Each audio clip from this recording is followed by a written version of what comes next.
Hello. Frank, Hello, Krista, everybody. how you guys doing? How you doing, buddy? Hey, Krista. Long Hey, time no see. I know. How you How's doing, your week been? Klopping? What? I said, how's your week been? It's been good. It's been good. We've been bustling. Good, busy, yeah. Good. Got a lot of surprises in store for everyone. We haven't got as much sun as you have, Klopping, but we've been busy. You know, I was thinking of putting a little makeup on just to accentuate my raccoon eyes, but I think my sunglasses did a good enough job. Yeah. I was You- telling him, Your I look- nose a little, like you might need some aloe or something. Yeah. Yeah, I use my noni actually. It works really well. Oh, yeah? For sunburns? Yeah, it works Isn't that great. stuff you were going to send us like 4 months Yeah, yes. There's a box here. Dang it. Calling me out to start the show. ago? I know, right? Just putting you on blast. I mean, way to start Got out. something else in there too. That's that amazing stuff Klopping found, and then so, I can't wait to send it to you. Yeah, what was that, like Christmas? So maybe if I wait another 6 months, you guys will still get it during Christmas. No, that's it. You could send it as a Christmas gift this year. No, now that I got called out publicly, I think I'm going to send it out next week. Well, okay, yeah, we'll see if we got it by the next episode. Well, we would need to because I don't think you guys have never had noni, right? Like actually No. ate it. Okay. Yeah, I think it's like I kind of see it like Hot Ones. If you guys have ever seen that show, you know, it's like you taste that hot sauce and you don't realize what you're getting yourself into. I think noni's close to that. So, Okay. rest assured, I eat it every day. I put it all over myself, and so it's perfectly safe. It just tastes a little weird. It's spicy though, or it's not spicy? No, it's not. I don't want to give it away. I'll make sure it gets in the mail this week, and then we'll have some fun with it. Okay. We All could do a right. live noni test. Oh, I think it's worth it. Taste I think we test. should. Yeah. I wish I could get you the fruit, but the fruit's so it doesn't last long. Once they pick it, it only lasts for like a day or two. Yeah. So it's really hard if you're not where it's at. It's really hard to get a hold of the fruit and have it. So you But sending the us fruit's quite rotten experience fruit? too. So you sending us rotten fruit? Is that what you're No, saying? no. This is dehydrated, so this is Oh. totally safe. Are you supposed to eat it? Or are you supposed Yeah. to rub it on you, or? Well, they do both, right? So there's a lotion that you can get, and then there's the leather. They call it it's like a fruit leather, and so the lotion's really good if you sprain your ankle or do stuff like that. At least for me, it's been really good. Like I dropped something on my foot last weekend, and it was hurting like crazy. So I threw some of that on for a few times, and within a couple of days, it was completely. It's kind of weird. I've never discovered anything that works that rapidly. So I'm really impressed by it. So we'll get you something to eat. Oh, okay. Well, we just started talking about it and all of that stuff, but you didn't really explain like what. Just for anybody watching, they're gonna wonder what are you talking about. But you were in Hawaii, and this is where this came from, right? So if you want to Hence give a the little. shirt. Yes, it's a tropical plant. There's a farm in Kauai that grows the plant, and what it is, it's a fruit that looks like, oh gosh, I don't even know. Well, we'll just call it fruit for now. We'll have some more information next time, but basically it's a fruit tropical fruit that was brought to Kauai and it's grown there now. They process it and then they dehydrate it and then they sell it as a I don't know, I guess a medicinal, but not really. I mean, it's just more of a anti-inflammatory is what I found works best for me. And then they just take the fruit, they pulverize it, and then they dry it out, and it turns it into a fruit leather, and then you can buy it that way. And then they also take it, and they take the fruit leather actually that they create, that they dehydrate, they rehydrate it, and put it into a lotion as well, so you can buy it as a lotion. So I'll no connection to the people that do it. It was a really neat experience while we were in Kauai last year, and it's some pretty good stuff. It tastes a little weird though. But otherwise, it's a really neat fruit. Ready for the noni. I'm curious, like the weird. Did you say it tastes a little weird, like weird? Is it We're like gonna have you explain it to us. I don't want to plant any seeds, so I'm gonna send it to you. I'm gonna get it in Monday to the mail, and hopefully you'll have it by next weekend, and maybe we can talk a little bit about it and have some fun with it. Hopefully it's not like Vegemite weird. No offense to all the people who love Vegemite. No. It's weird like you've never had before. Yeah. Lordell swears by the Vegemite. He brought us all some Vegemite when he came from Australia last year. And he gets very offended if you insult the Vegemite. I'm pretty sure they use a whole rock of salt when they make that stuff. Because I had that Vegemite. Oh my goodness. It was salt first, and then whatever else is in it came to me second. Yeah. I'm not, but he loves it. But okay, so it's not like Vegemite. All right, I guess we're just going to have to test it out, and we're going to see what our experience is. I'm down. Yes. Everybody's Googling Noni right now. See what's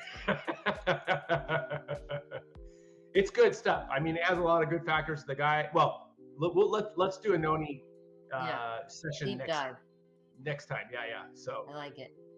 Okay. So today we're going to be going into some origin stories about the three of us, in case you don't know who we are. And I don't know. We're gonna see who wants to start. Yeah, we're not even sure what origin we're gonna pick. So you guys are kind of on the journey with us, because we obviously have many origins, right? We have origins in who we are ourselves. We have origins in how we discovered Battle Bunnies. We have origins in how we discovered art. We have, so I don't know. I think Frank should start. Frank, why don't you start with an origin? Yeah. This is payback from last. This is payback from last episode, right? Because I made you guys all introduce yourselves first. I like it. Okay.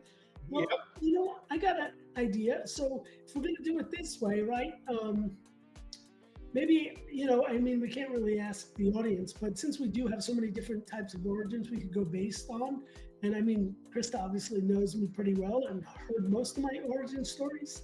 But I will say, even after 18 years, apparently I've surprised her with some stories she didn't know. So you know what, Klopping, let's look at it as, even though people watching this will get to know each other better, we're going to look at it as us getting to know each other better. Are you better, just trying to kill time? Absolutely. Let's just go. Okay, so what origin story would you like me to tell? What would you like to know a little more about me? How about that? Ooh, you're letting us set this up? Oh, man. Can we have like a minute where you're not here to talk about it and we'll figure out something really good? You want to throw me in the green room? I know, that's right. For me, maybe it's my own thing. Is like, where did you start? Where did you get started with art? What was it? Did you trip over a stick and hit your head and realize that's something that you wanted to do, or has it been with you or a part of you all your life? A little of both. A little from column A, a little from column B. So, like, ever since I was a little kid, I always drew, right? And I always loved like copying Mickey Mouse and I drew Ninja Turtles, like all the stuff that inspired me as a kid. But I was still a kid doing art, but I did seem to have an affinity for it. But I never truly dove into art. My real passion was music. And in third grade is where I really first got my introduction to music, because we had to take music class. And so I didn't really ever dive into the artistic side of myself and even when I began tattooing, just short of 21, right? When I started my apprenticeship, drawing was always a side thing for me. I was pretty good at it because I did it growing up since a kid, but never really dove into studying it, understanding it. A few times I even attempted it by going to school for it. But still, once again, I always left that behind and focused on music. And so it really wasn't until I turned 30, and which kind of started my journey where everything. Yeah, but what about the SVA? Yeah, and that was, once again, that was another attempt for me to find something talk to do about that in my life, just a little bit. Right? So I think I was 22 when I went to SVA to study animation. The School of Visual Arts. School of Visual Arts, right, in Manhattan.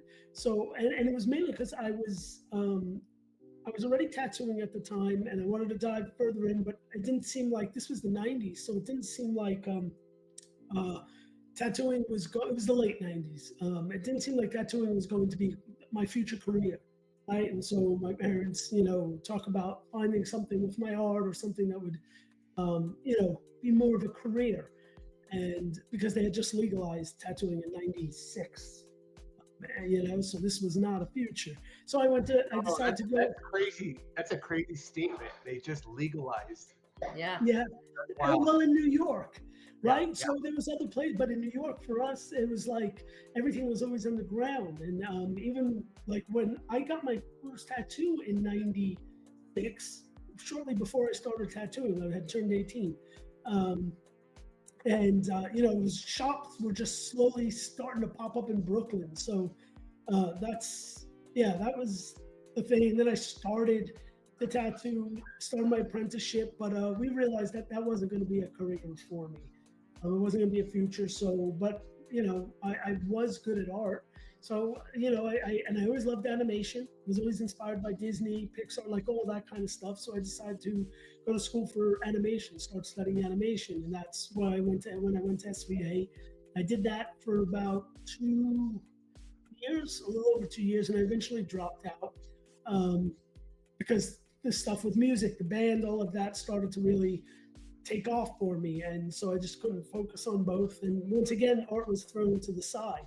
So it was like, it's so crazy that it was never truly this preliminary thing where some people at the young age, they love art, they will do it their whole life, they put their whole life into it. It wasn't until everything fell apart in my music career with the band, with all of that stuff, and I was 30 years old, and I just was at this point, it was like, well, now I really don't know what I'm going to do with my life. And so that's when I, you know, packed everything I could fit into my car at the time and left New York and moved to South Florida to go to school for animation, to try again to do what I tried to do a few years prior. And that's what really started me diving into becoming an artist, focusing on art, and trying to actually get better at it. And Now I that got to here. take a step back. What was your band's name? Oh, you see if I put that out there. That's alpha right there. Yeah. I put that Somebody out there. knows. Somebody will put it in the comments. All right. Yeah, people, there is a music video on YouTube, by the way, Klopping. Really? Yeah. See, this is good for me too. I'm learning something. All right. So that's going to be. I'll send it to you after. I'll send it to you after. And that'll be our challenge. No, that'll be our challenge. Let's see if we can Okay. find it. And then in the comments, maybe somebody can throw it in there, and first one to find it, I don't know. You get Doug was the very first one to figure it out and find it back in the day when I told everybody, and they were on the search for it, and they hunted it down. Doug was the first one to find it. So, but there is a video out there. I love it. Oh, I got something. Yeah, it's a music video. All right. Yeah, they were the real deal. They were about to go on tour and do big things, a couple albums, so it was a big deal. That's so cool. They were really good. And what were your what instrument did you play? I was bassist. Okay. He was slapping the bass. I was. That's so I got cool. an eyelash in my eye, which is why I keep rubbing my eye. So that's that. That's essentially my journey Klopping, which funny enough, it's like always what you don't think is that, and it was the same thing with tattooing. Well, hang on, right? because he didn't really finish. So once he went to school for animation, because see, tattooing, like you haven't heard anything about tattooing yet, because that was still not like part of your focus. No, and I tried to quit tattooing quite a few times. Right? Well, once again, it was like I wanted the music career. I truly didn't, want to tattoo. And this was even after I started going to school for animation when I moved to Florida and I met Christa, right? This was 18 years ago. Tattooing was just to get us by while we went to school and eventually hopefully got a job working as an animator, illustrator, whatever the case was going to be. But once again, tattooing was not something that was in my purview of careers. And funny enough, I think about, it was 2009,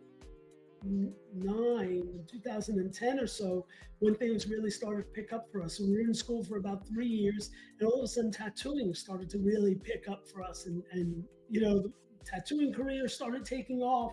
And because all the TV shows had come out, like Miami Ink, and all the like tattooing was huge out of nowhere. Yep. And Frank was like already established, like, you know, his tattoos were amazing. Yeah. So he like came in at the perfect time and just rode that wave all the way. And so when we graduated school, we got our bachelor's in illustration, you know, with like a minor in animation, did all of that stuff, got our degrees. And I remember my dad asking me, so what are you going to do now? You know, like, meaning like, what's the career choice? What are you going to do? And Chris said, so we're opening a tattoo shop. So it was like, after all that, right? 5 years in school. Yeah. To get away from it. Yes, lose the whole 9, and then to just turn around and be like, hey, we're gonna take everything we saved over, you know, these last 5 years, and yeah, because I fell in love with it too, you know, so it was good. You know, the funny thing for me is I fell in love with all those TV shows. I watched them all the time. I remember my kids were tiny and we'd watch them, and to this day I still don't have any ink.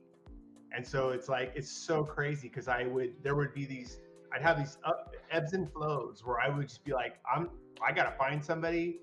I want to find a good artist though, because it's something forever. That was always something important to me. Like, it's forever. So I want to make sure it's something that, if nothing else, always have a story that I love with it. And, but I fell in love with all those shows. And, you know, I think even some of our friends that we have now, or at least for me, they started in the shows. And now I've had a chance, because of what the art that you do is so closely connected to tattooing in so many ways. I had a chance to meet a few of them, and so it's like, oh, that's so cool. But I still haven't found that piece that I want forever. And so it's like, but I'm so fascinated by it. I absolutely love it. I don't think we started, like, when I found out about you guys, it wasn't about tattooing at that point. It was about your art that you were doing, but very quickly discovered that you were something very special in that world. And so that was super cool, because it was like, I was always following all these, like, you know, and I also realized, like, TV is different than the real world, right? So the artists that I would follow on TV, you know, they had an opportunity, right? And they took advantage, many of them took advantage of it, but then to realize, like, where you were at, and then started digging into, you know, Googling, you know, probably not Narf the Mad's going to get you a lot of tattooing art, but certainly, you know, if you Google your real name, you find, you just discover, like, who you really were. And so I was always fascinated by it, because I always was tripped out about it, because it was never a big deal to you. But it's like, holy mackerel, dude, you're like everywhere. And it was never felt like that, right? I mean, you were never, your focus was always on the art that you were doing in the present. It was always in the project that you were working on. And I always dug that about you, because it was like, I mean, for real, you're like a famous dude on, like, magazines and stuff, but you're in this community where we're just hanging out and having a, you know, and enjoying each other's company, and you're drawing art for us. And so it was so neat to realize, like, where you had come from and then where you were at presently. And it kind of, you know, that was just part of your story. At the same time, you were, I don't know, I just didn't realize until I started looking you up. I'm like, whoa. Yeah. This dude. It's always so strange to me to hear things like that, because when I think of us Klopping and us hanging out, stuff like that never goes through my head, right? Sure.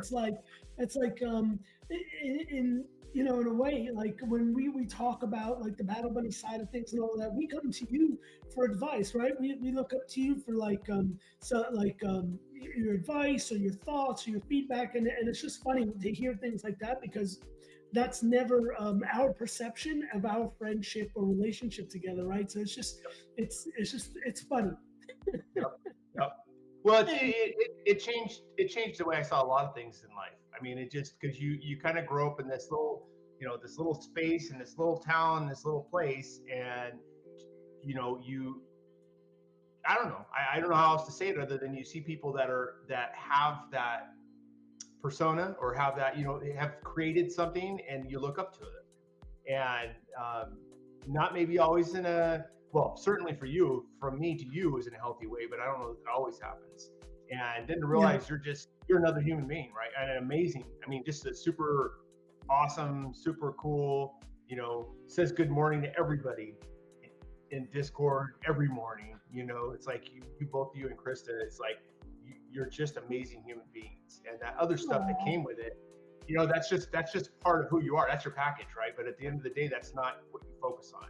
Your focus is on people and connections and relationships, and that's where I fell in love with you guys, because it was like, whoa, these guys could be somewhere totally different, but they're chasing their dreams and they're chasing what they love, and that I fell in love with, right? That never really meant anything. I think it's like it meant a lot in the sense that it got us here, right? So I'm always grateful for it, but it was never something I wanted. It was like not the journey I was on, right? When we opened the shops, did all that stuff and focused on tattooing, it was really, that was like, this is what's going to build a healthy, like, future, stable future for my family, right? That was the goal. It was like, okay, if this is what comes with it, or this is the avenue I have to take in order to continue that, then I'll do that. But I truly was not, and I guess maybe that's why it happened that way, because they always say when you're not looking for something and that takes me back to you talking about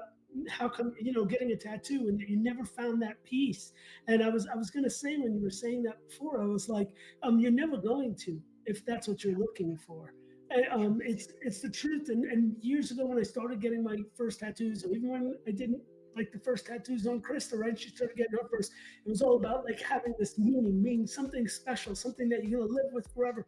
And I think that once you start seeing the artist and some of the amazing art, you just fall in love with it.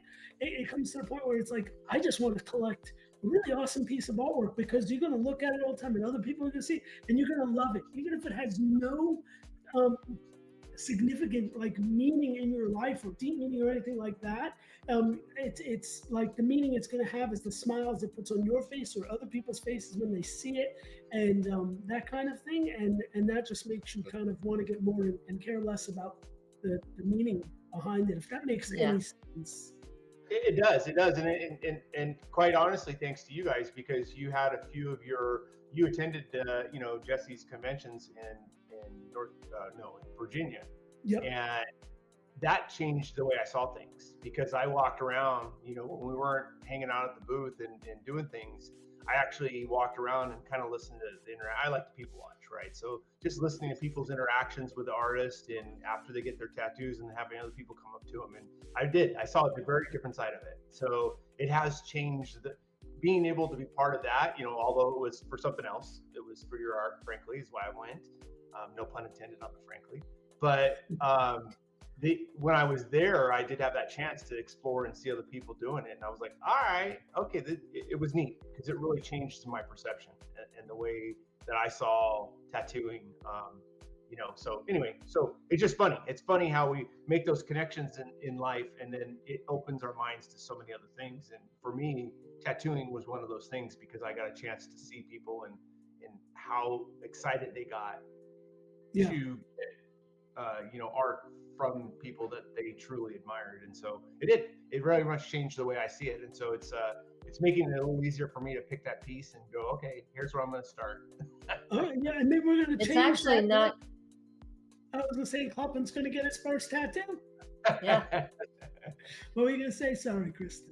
It's okay. I've had stuff to say, but y'all are vibing, so I don't want to mess it up. No, but jump in, because if you don't cut us off, it's going to go on forever. I know.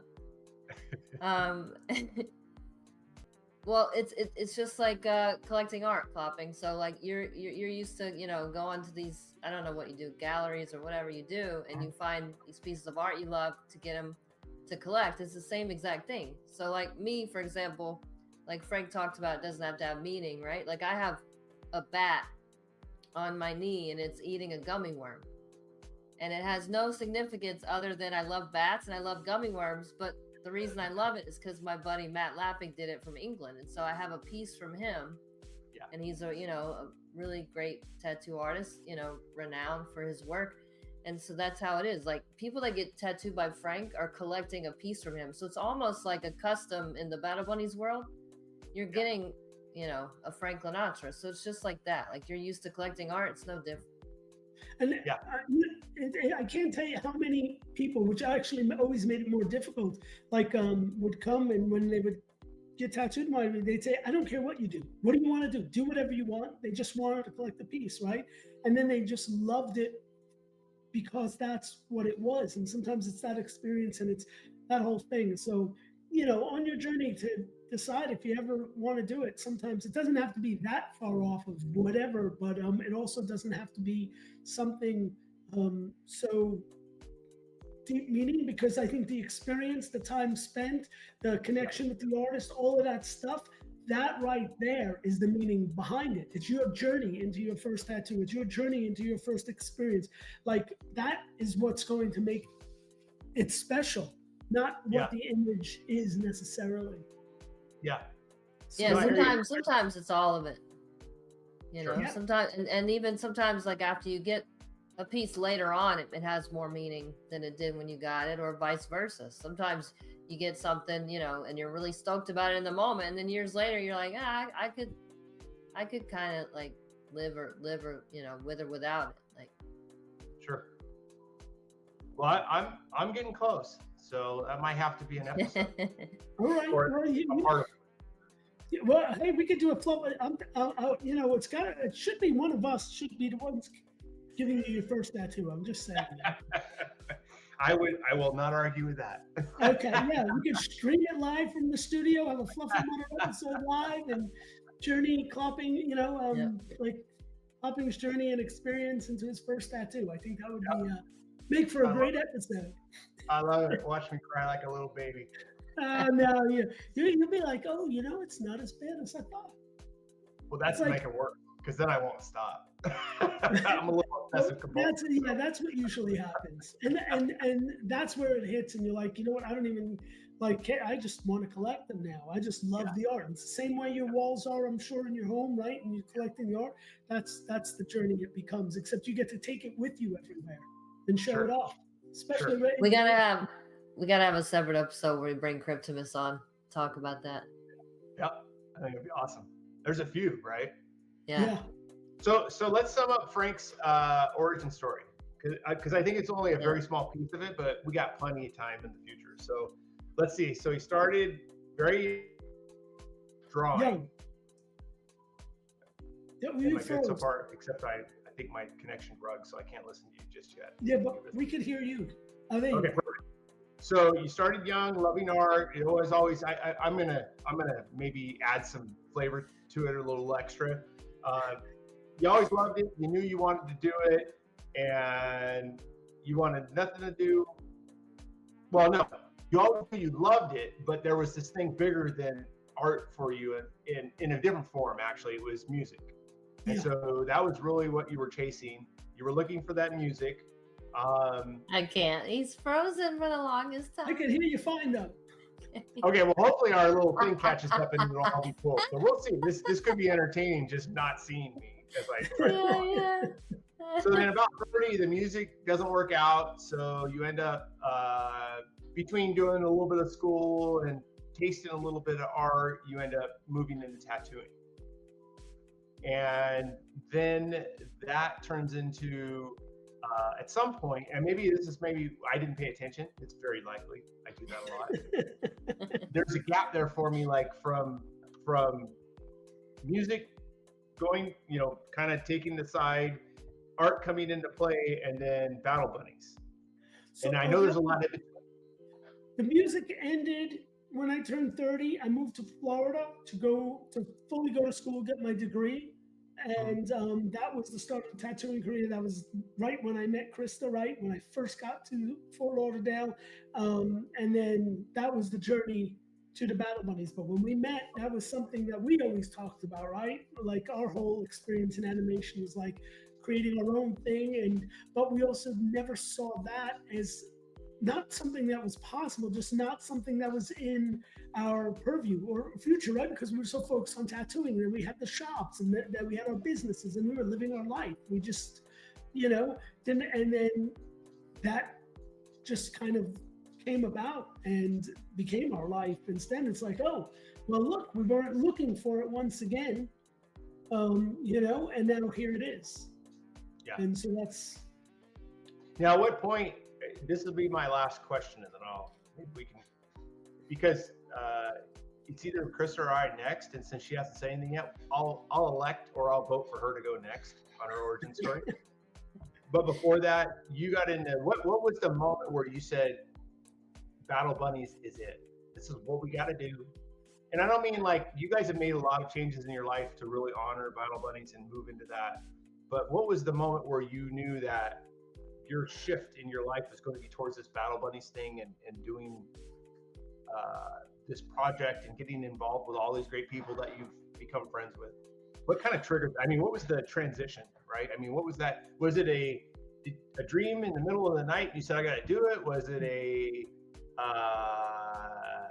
just a realization that like, I know art is my love, and so this is how I'm going to achieve that? Was there something that like you could pinpoint that said, this is where I'm going to change my trajectory, or we're going to change our trajectory, and we're going to move into this world of these bunnies and all these other animals?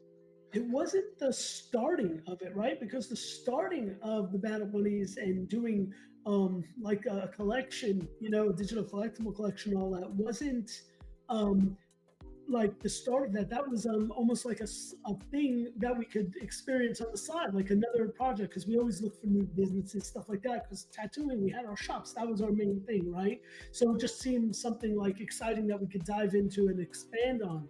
So it definitely wasn't the start of all of that. And I'm trying to think, like, when did it really hit? I have my point of view, but I don't know what yours is, so I'm waiting to hear what I know it was after John and Mike and like Food Fight came on board, right? And we had that. It might have been maybe around the time like when the first book came out, like when we released the novel, like, and then I truly understood like the world is born, right? There's this novel now, there's this story, these characters have life, like everything, and the community's there. Like I think it was around that, because we already knew we were doing that full time anyway, but we still had our shops. We were still doing that. And then there was obviously the decision to, sell the house, move to North Carolina, and completely do this. Yeah. But we were ready I think the book kind of, because right around that time, like you said, like the community was pretty established, like, so it kind of all, I feel like that was what solidified it. Yeah. Like said that, like made us realize that like this world that we've always dreamt of building, it's coming to life, like it's happening, and so it's like once you realize this is what you were thinking, like you put the 2 and 2 together, then and then you like see that sign, that's when you say, okay, we need to go all in on this, right? Because this is what we were looking for. But it took not a long time, well, I guess a while from the time we started, right, to realize that it wasn't just something we're doing on the side, or what? I need to open the window a little because it's getting dark. Good. Otherwise, I'm gonna just disappear into this background. like my leg. See, like my leg has disappeared. But, why is my avatar Narf? I don't know how that happened. My avatar is Kids, and I switched it. Why it's like that.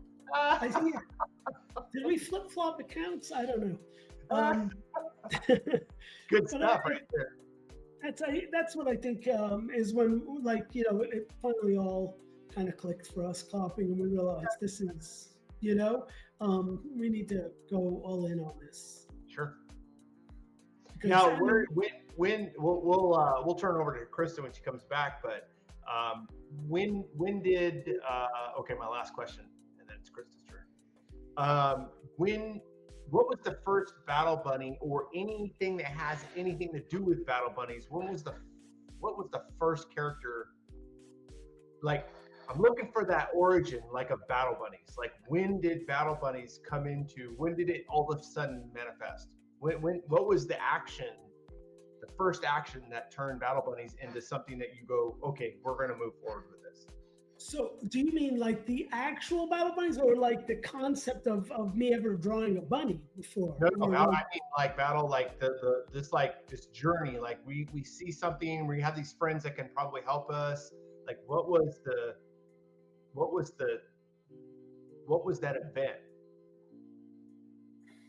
Can you like recall that, like just that moment where you said, okay, cool, we're going to do Battle Bunnies. We're going to turn this into something that's cool. We're going to create these, this digital art. We're going to partner with this team, and we're going to move into this.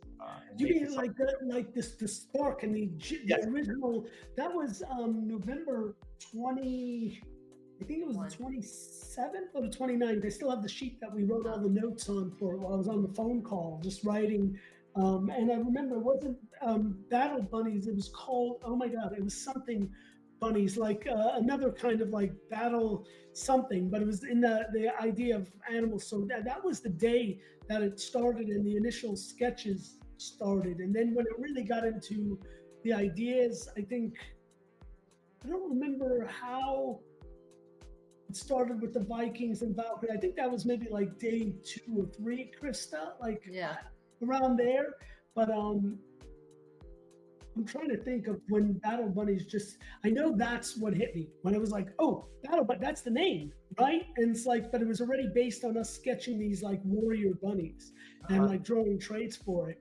I got to find that sheet of paper. I know I have it somewhere safe that shows the initial thoughts, the processes we were having, taking notes on what it was, but we still didn't expect it to become this world with books and games. And right at the time, it was just to come see this collection come to life of all these great pieces of art that people could collect, these like little warrior bunnies and Valkyries and all of that.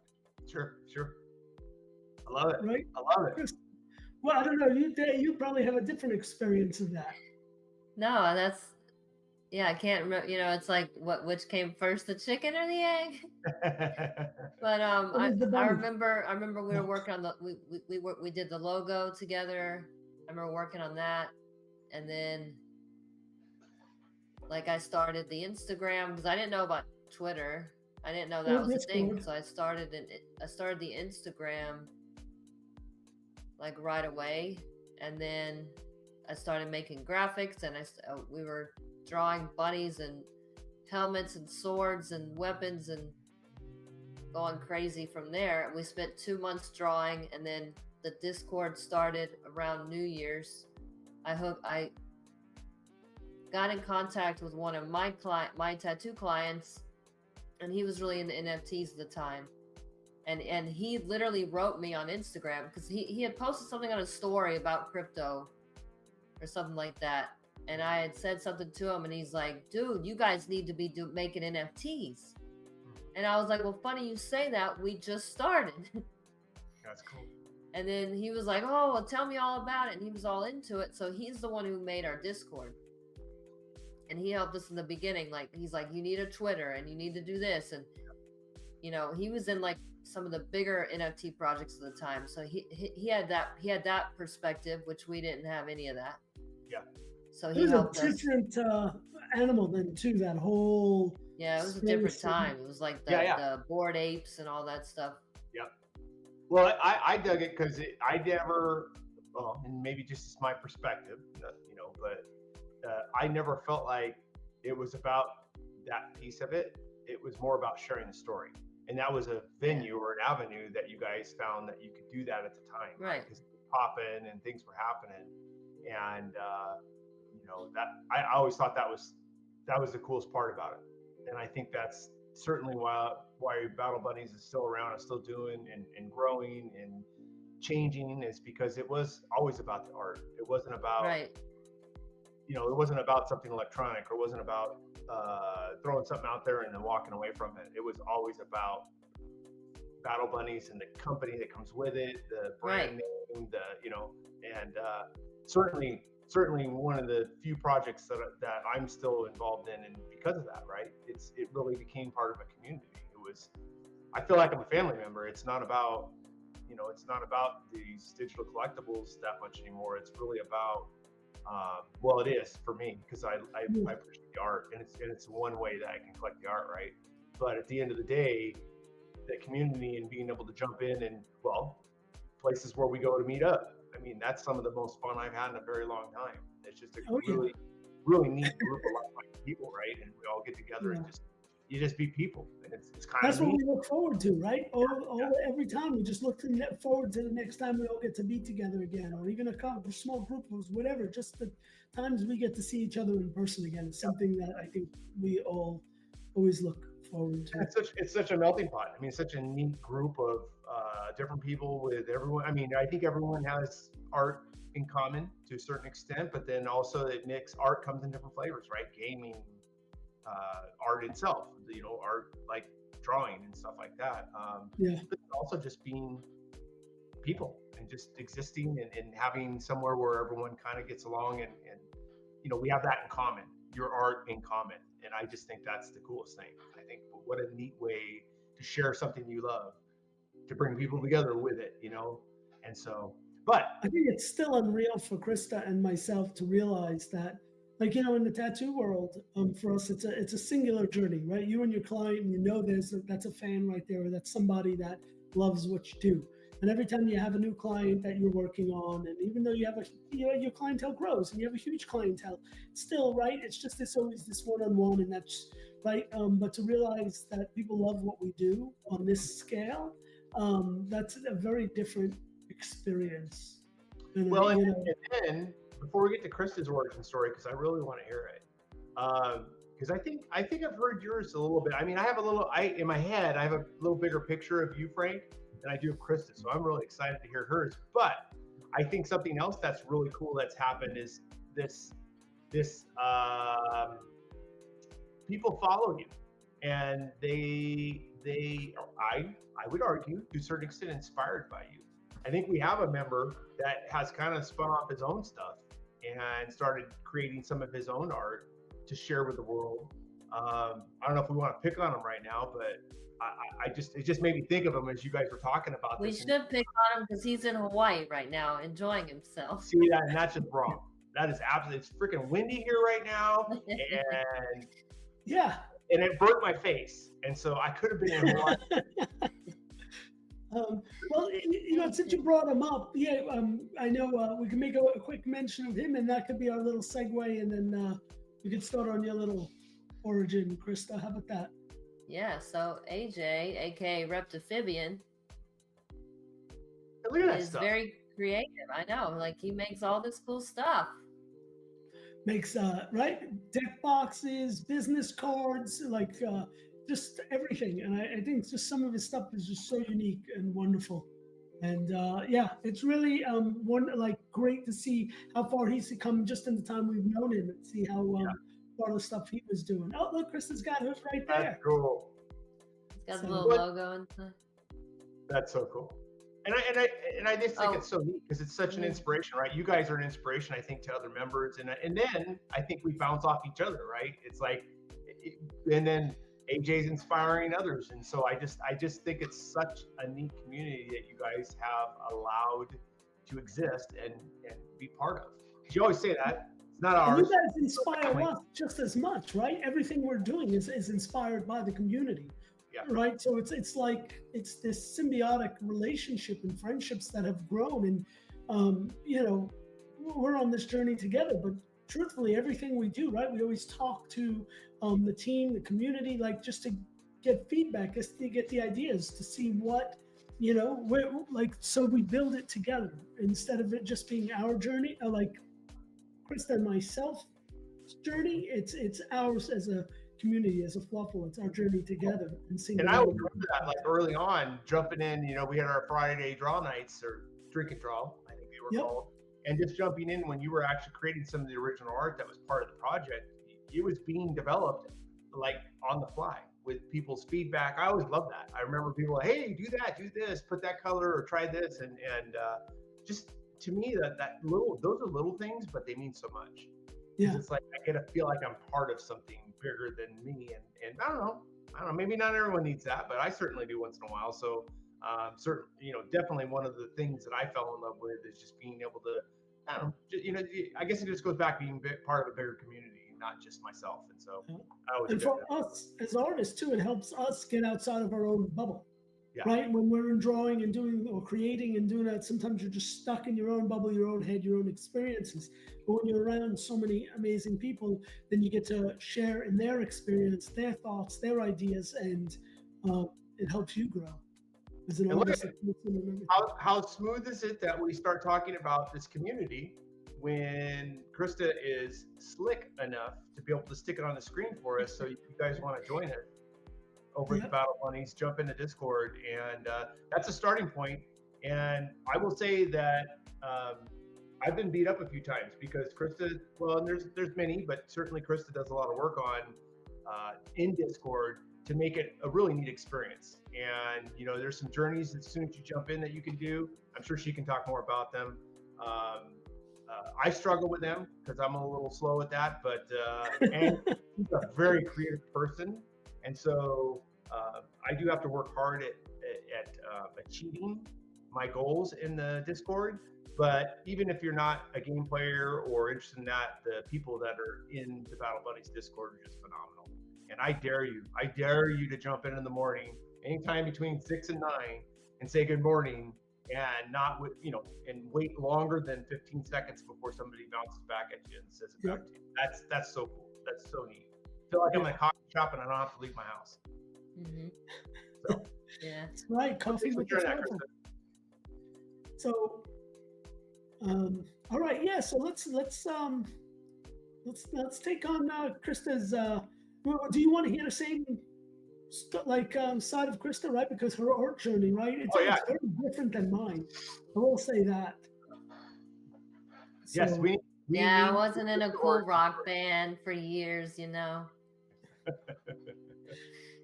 but you got to marry me, so I mean, it's just as good.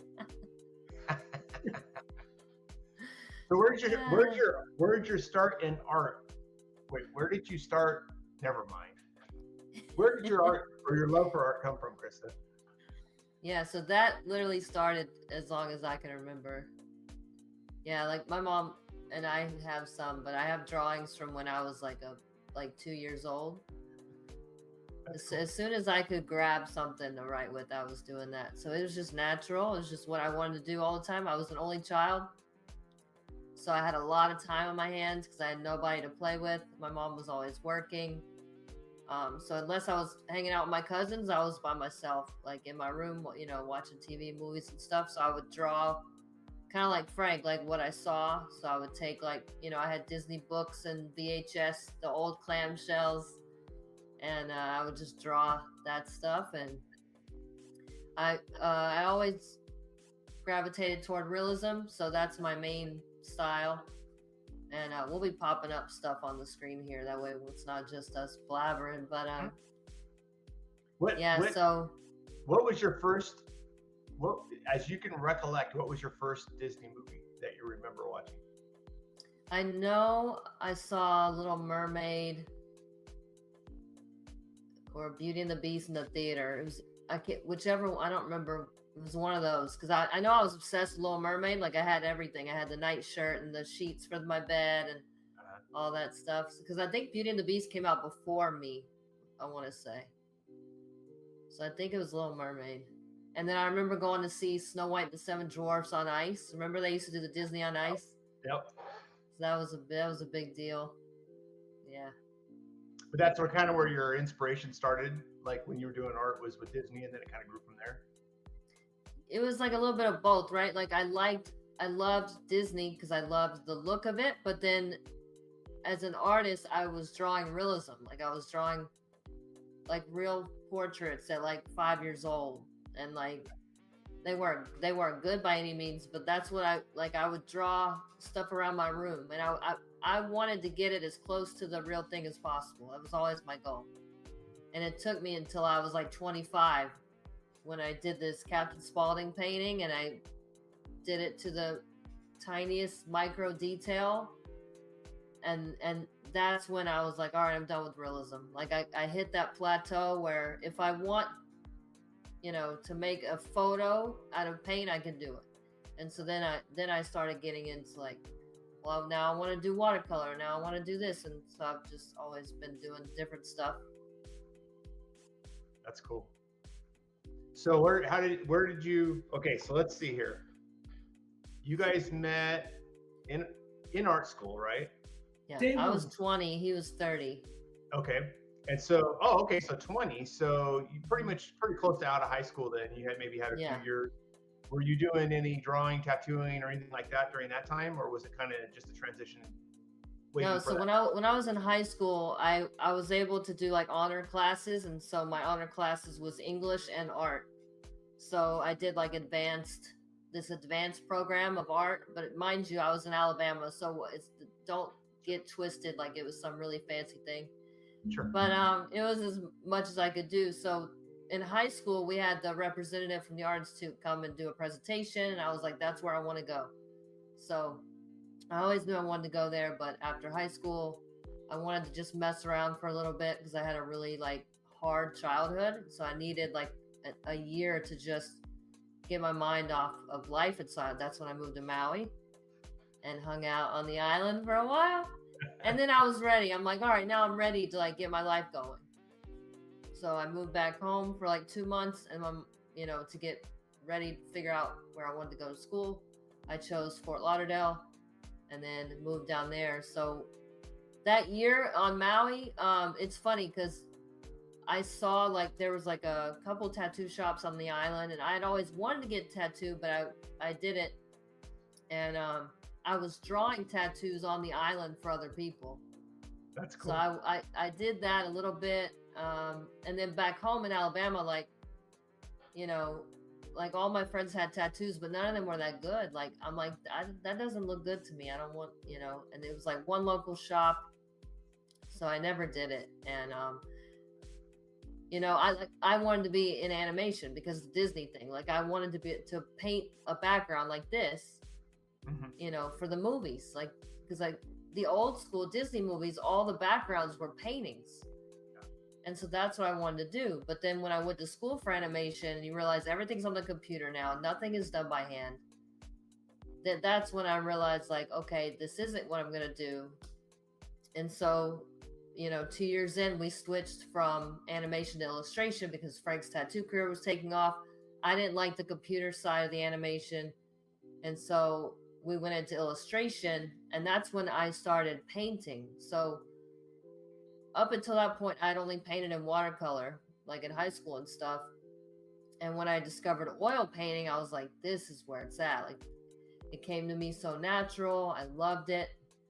And that's all I wanted to do. And then Frank was teaching me how to tattoo because I needed to make money, and I didn't want to go back to waiting tables. Sure. So I started messing around with the tattoos. But even then, tattooing wasn't what it is now, where like you see a lot of, artistic tattoos. Back then it was still a lot of lettering, praying hands, like it was all the same kind of stuff. Frank was doing new school, but I'm not a new school artist. So that, what I'm saying? So like, it wasn't until I started seeing people like Nico Hurtado and like Kat Von D came out with the realism, and I was seeing what they could do, that I was like, okay, this is a possibility for me because this is stuff I like to do. So, but tattooing was so hard for me. It did not come natural. It was not like painting. It was a grind. It was a struggle. Being a female apprentice was really hard because I was the only girl in every shop I went to, and all the dudes were super macho and looked at me like I was a 5-year-old and talked to me like a 5-year-old and was very disrespectful. And I didn't like that. And I'm, so I quit for a little while. I was like, I can't do this, Frank. Like, I just want to do art. I'm not here to, have a contest with you on who's more macho and whose, ego is bigger. Like, I don't want to, I'm just here to learn art, learn to tattoo. I'm not talking about me, by the way. I'm just saying. No. No. But that was the industry at the time, and that was the industry I came up in as well. Sure. But go ahead, sorry, Krista. No, you're good. But yeah, it was really hard. So I quit and then went back to it because I'm like, I really want to like learn it. So I gotta just, eat it. Like I have to just eat this pain and just get through it, because by the time I'm tattooing, we'll be at a different, it won't matter anymore. So that's what I did. But it was real. Was it like I'm curious to like the translation. Like you mentioned, you loved doing the art, you were good at the art, but then to translate that into tattoos was a very different. Is it like learning like a different language, or is it? Yes. Okay. So yeah, you really, Yes, and very no. it's very technical. Like I feel like it's a masculine thing to do, tattooing. Like it's very technical, and I'm not like that. Like I'm right brain. I'm sure. you know, like I that's why I like to paint, because like you move the paint around and all that. You can't do that with tattoos. Where you put it is where it is. Right. You can't, and you got to be clean. And I never had to, you know, pull a clean line. My artwork is all like, you know, realism. You don't need that. There's Right. no outline around my face. Like I didn't need. So all these skills I had to practice. And mind you, I'm going to school full time while I'm doing that. So it's like 4 days a week I'm in school, 3 days a week I'm at the shop. So it's like, it was literally art, creating art 16 hours a day for 5 years,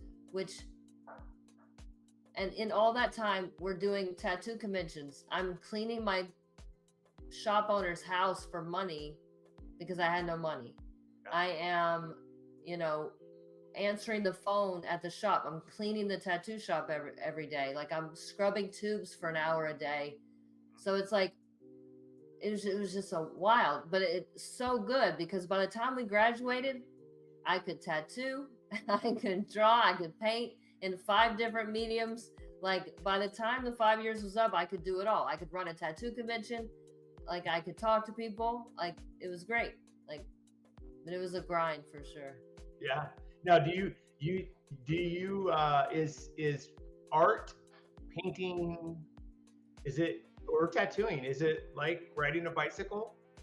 Do you, if you don't do it for a little bit, you come right back to it and it just takes you a minute to get back on? Okay. Yep.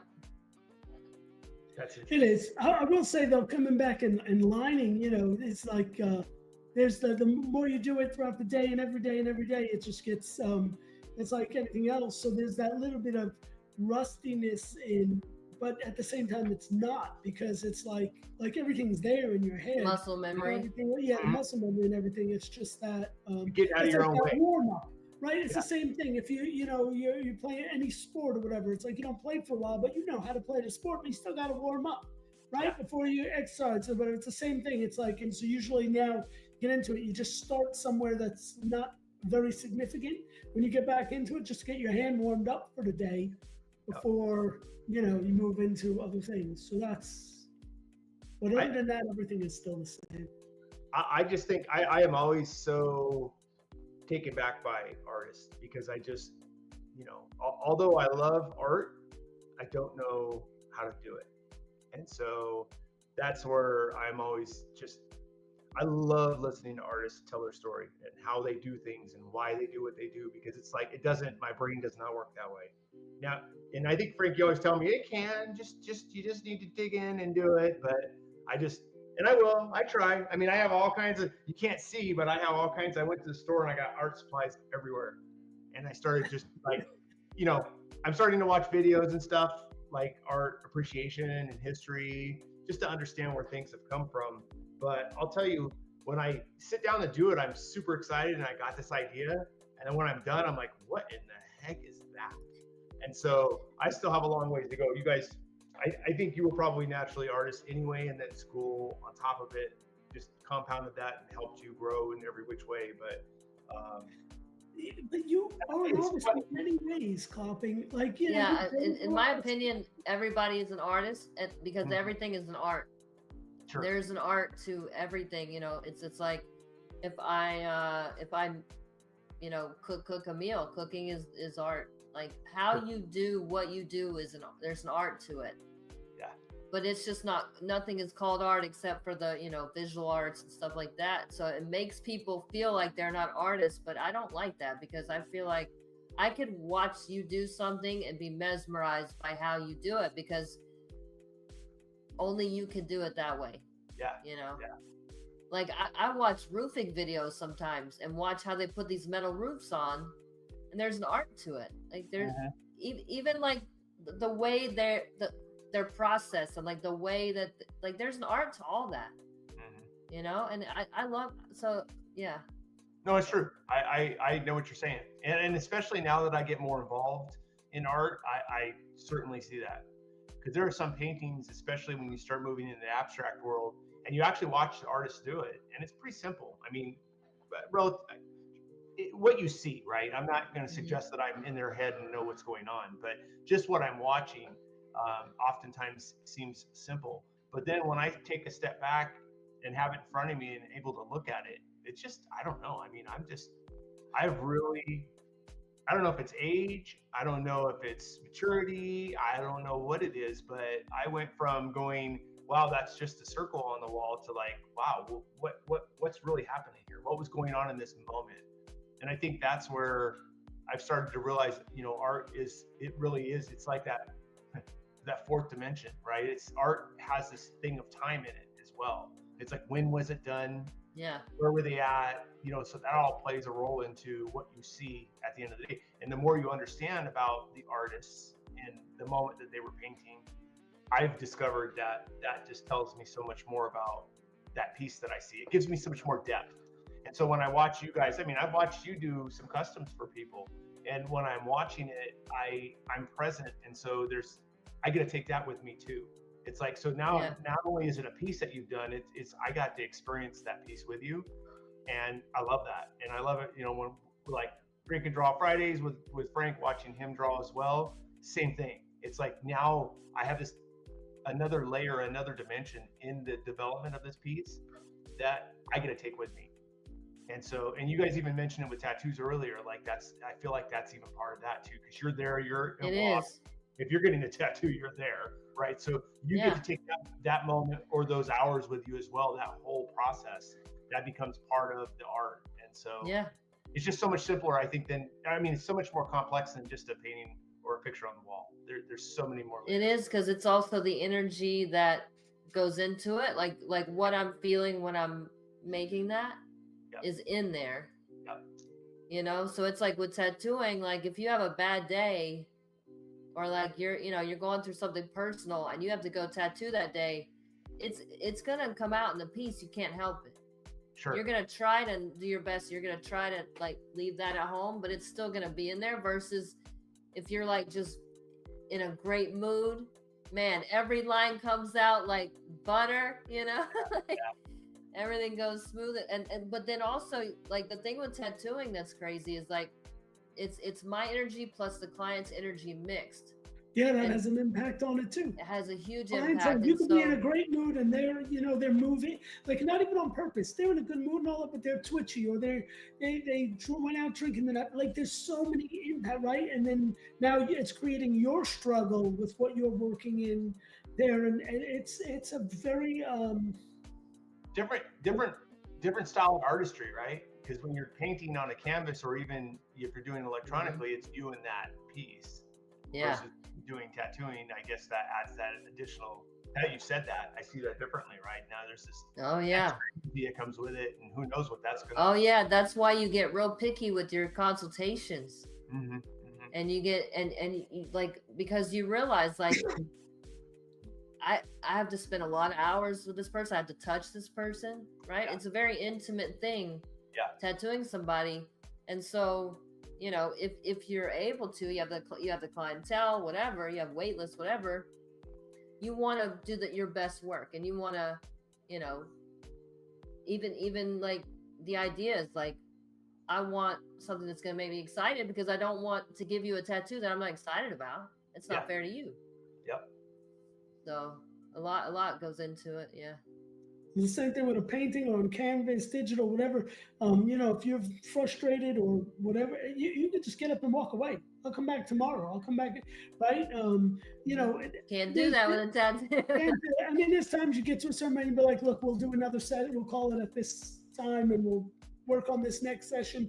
That's why I always like doing sessions. But there's times at shows, we're doing conventions, and you got these pieces that you need to finish that day. And, it's 10, 12-hour tattoos, that you're doing on this day. And it's like, don't matter how you're feeling. It don't matter if you're in that struggle, you're getting through it, and it needs to be done, because you probably won't see them. They fly back to wherever they're from.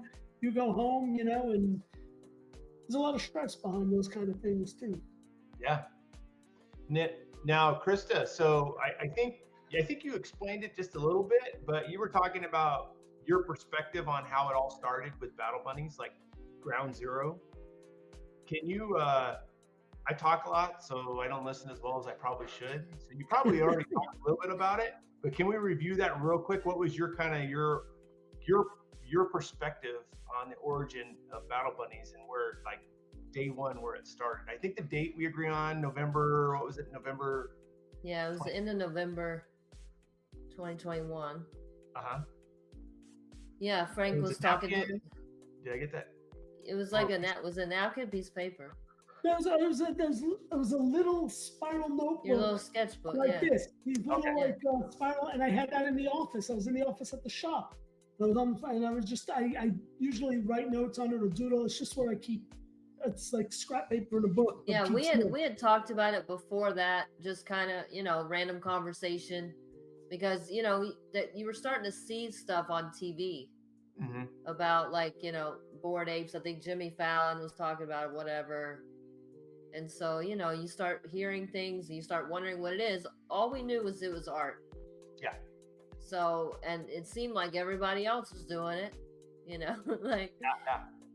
So we had talked about it here and there, but never as a serious thing. We had no idea that we could do like what we're doing now.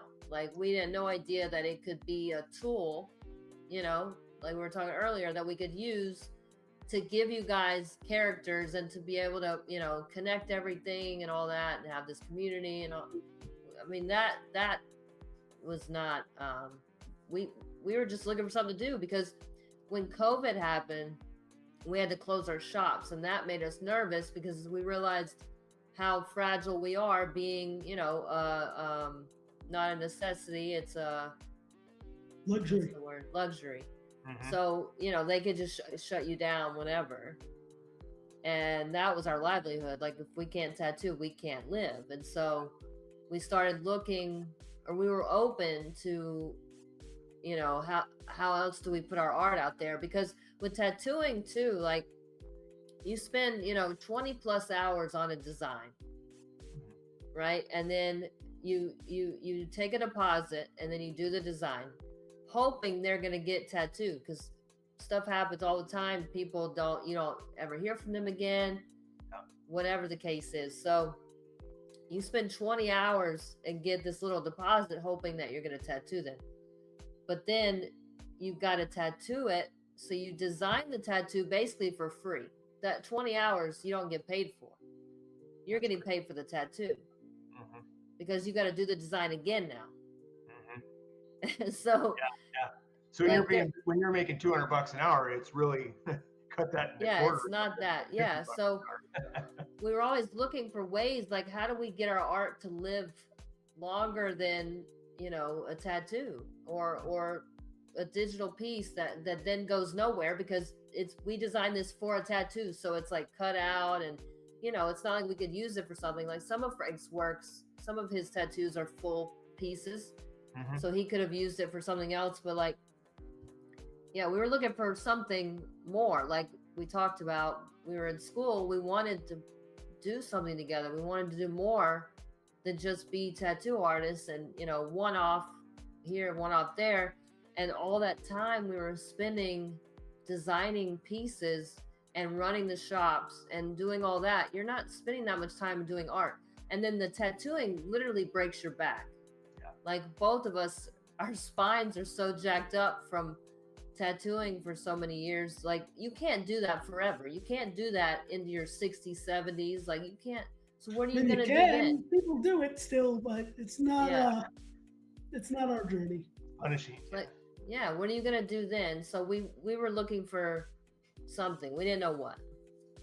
The next evolution of, like, it was everything was an evolution of us as artists, as people. And so that's really what we were looking for, right? School, music took me to school, and tattooing was there with me the whole time, right? And then same thing with Krista. School took her to tattooing, to our shops, to growing as artists, to meeting other artists in the industry, to all these experiences. And you get to a point, or the pinnacle of a career, where you just feel like, okay, what is left for me? Otherwise, it's just the same thing over and over. Can you charge more and make more money? Yes, but it's still the same thing. Can you get better as a tattoo artist? Yes, as good as you get as an actual artist, your tattoos will be that much better. So there's still the journey of becoming a better artist. But what's like, there's that challenge, but what's bigger? What's greater than that? And I think I feel like we both hit a plateau because Frank had, 60,000 followers on Instagram, and I had a big account. I think I was up to like 15 or 18 or something like that at one point, but then Instagram changed its algorithm and it never grew from there. And you deleted your Instagram. Yeah, and then I don't like social media, so I just deleted it. But we were both at a plateau. Like I had like a 2-year waiting list, and Frank had like a 3-year waiting list, to where we couldn't even take clients on. We were literally, we could still be tattooing like that now. Sure. But it's like you're working your butt off.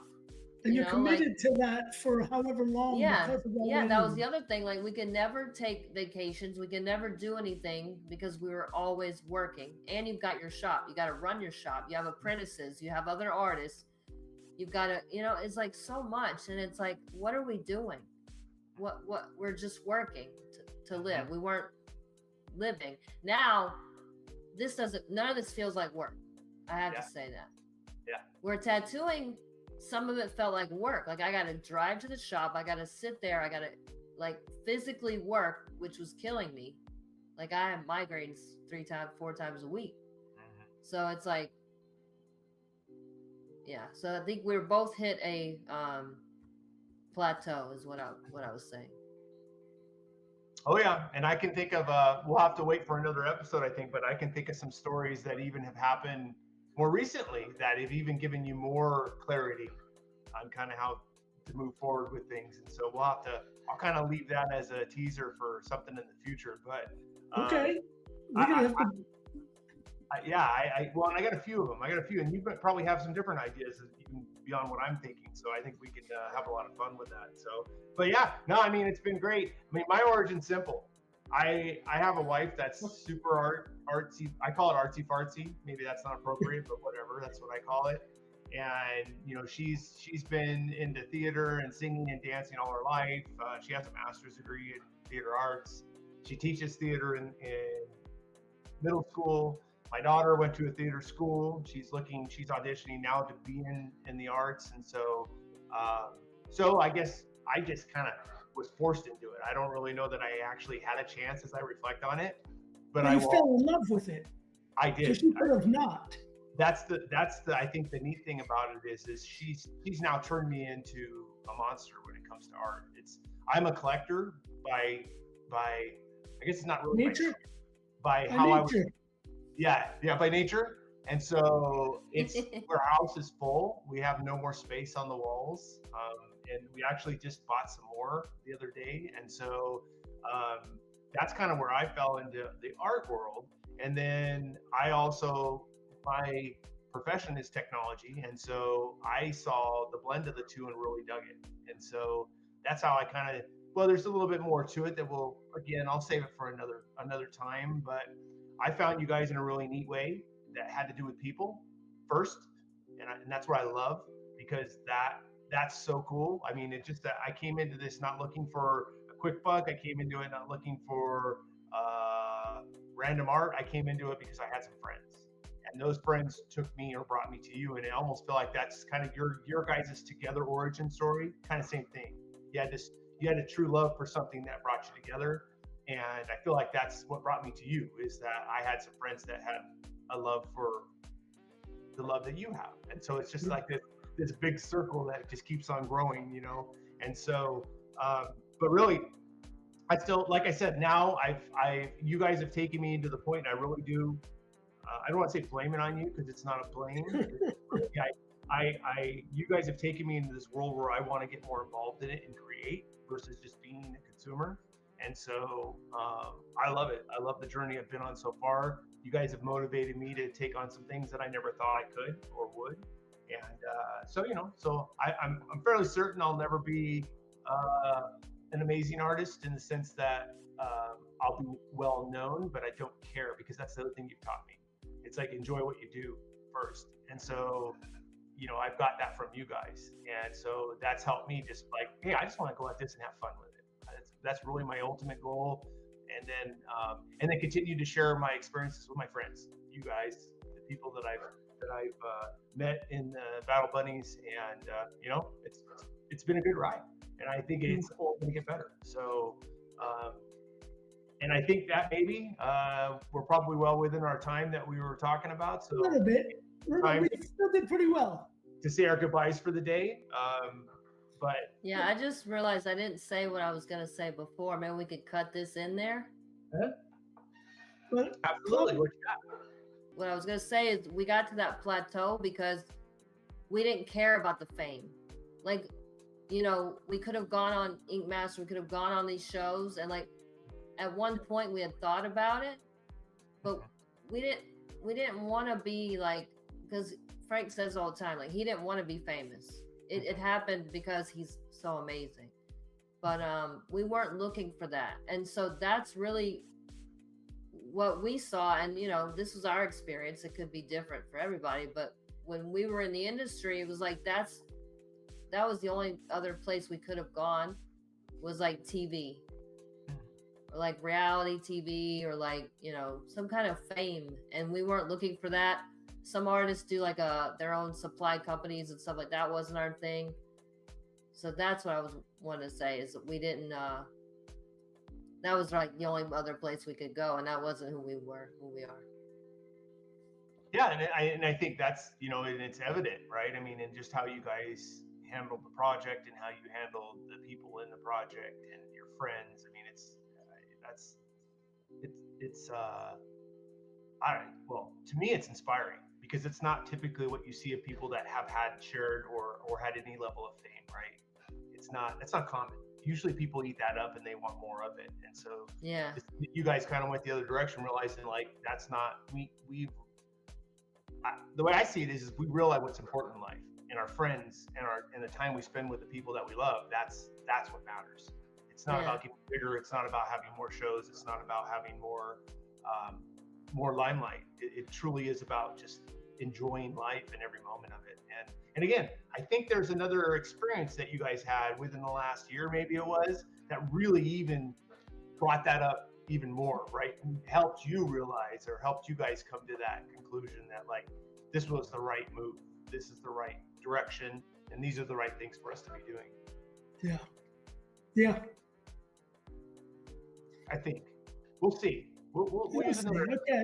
But I'm pretty sure. I think it's right.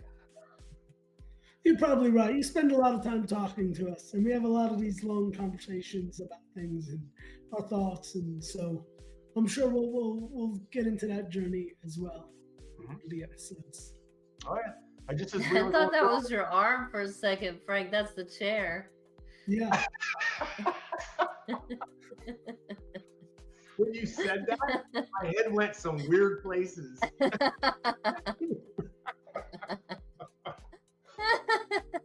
I love it.